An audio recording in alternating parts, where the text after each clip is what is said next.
And now for the latest, CNA's Melissa Goh joins us live from Putrajaya. Mel, now that we have the dates from the Election Commission, what can we expect?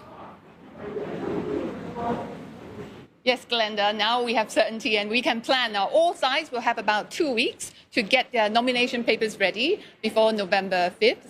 The coalition, the three main ones, especially the UMNO-led Barisan Nasional, the Perikatan Nasional, led by former Prime Minister Muhyiddin Yassin, and the opposition Pakatan Harapan, led by Anwar Ibrahim, will be working towards finalising their list of candidates. Now, it won't be easy as seats negotiations are still ongoing. Now, there are 222 parliamentary seats, and 3 states, Pahang, Perlis, and Perak, will be having their state polls as well.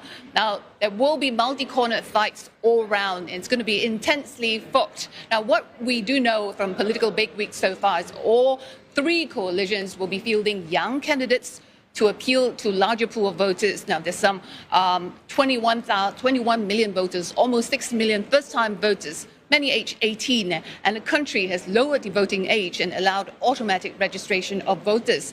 Now, Democratic Action Party said they will be releasing their candidate lists in stages starting on Monday. Now, most parties will be working towards that as well as we move towards a nomination day. Glenda? Mel, we mentioned there 14 days to get ready. Are the parties and coalitions prepared? What is the state of their preparation? Do we know? You know, if you ask them, they will say they are ready from day one. You know, the machineries have been up and running for a while now. Dates, even before the dates are announced, now there is no certainty before on when Malaysia is going to pose, but now it's all systems go. Campaigning can start once nomination is done.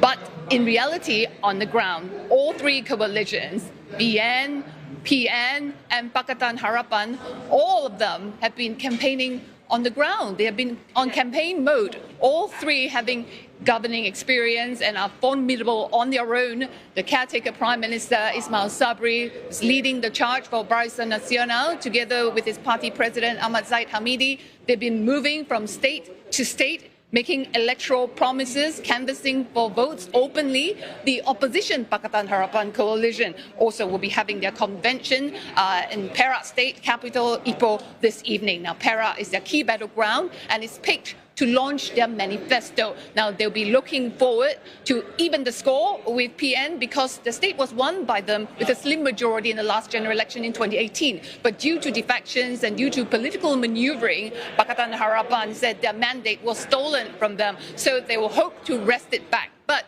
having said that, in Perak, you know, as well in Perlis and Pahang, there is no anti-party hopping law there. Although nationally, federal level, there is an anti-party law in place to prevent MPs and members of parliament from jumping, from defecting. At the state level in Perak, Perlis and Pahang, the state assemblies, they have yet to pass the law. So there's no telling what is going to happen after the polls, especially if the winning margin is very thin. Now, what's for sure is the 3 coalitions will be vying to seek a fresh mandate from the people. Hopefully, a clear one that's enough to form a stable government. Glenda? Mel, you know, many analysts had said that there wasn't much interest and even criticism of these elections. But it now being imminent, we have the dates. You know, you've been speaking to people on the ground. What's the sentiment? Have you noticed perhaps maybe uptick of interest or response to this? I've been traveling to some states, especially over the weekend, and speaking with the locals.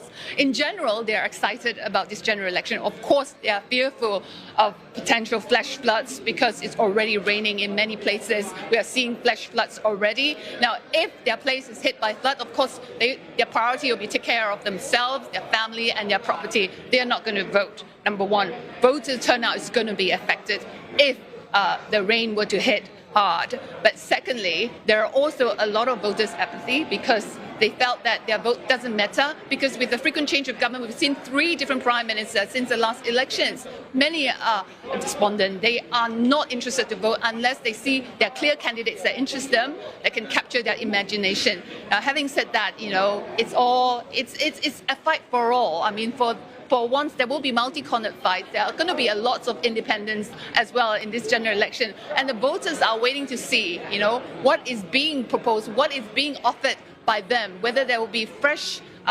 perspectives given by these leaders. So it remains to be seen. Until the battle line is drawn on polling day, anything can happen in Malaysian politics. All right, thanks for that. CNA's Melissa Goh speaking to us live from Putrajaya.